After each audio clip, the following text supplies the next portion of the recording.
Hello everyone. So our next topic is Maxwell's demon. It is a hypothetical experiment proposed by scientist James Clerk Maxwell in the year 1867. This concept hypothetically violates the second law of thermodynamics. According to the second law of thermodynamics, the entropy of an isolated system never decreases.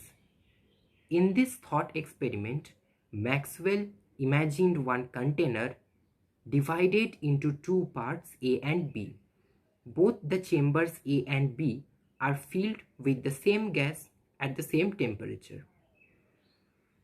This gas contains two types of molecules, fast moving molecules and some slow moving molecules. Then Maxwell imagined a trapdoor between the two chambers A and B, which is operated by an imaginary demon.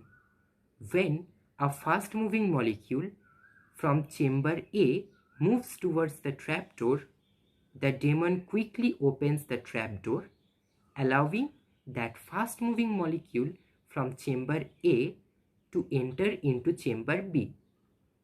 Similarly, when a slow moving molecule from chamber B moves towards the trapdoor, the demon quickly opens the trapdoor, allowing that slow moving molecule to enter into chamber A from chamber B. After some time, we will see that chamber A is completely filled with slow moving molecules and chamber B is completely filled with fast moving molecules. Thus, the average kinetic energy or the average molecular speed of the gas in chamber B increases and that in chamber A decreases.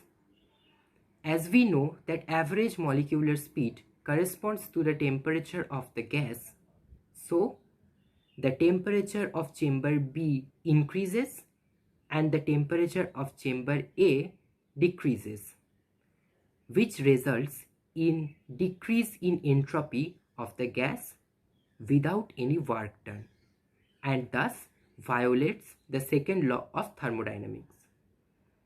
Later on, several physicists like Leo Szilard and Leo Brillouin have proposed some modified versions of Maxwell's demon.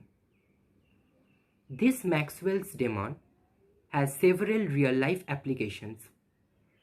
This concept is used in biology and emerging fields like nanotechnology, etc. This concept is used by particle physicists to control the state of individual quanta. This concept also has several important applications in other fields as well. So this is all about the experiment. I hope you enjoyed it.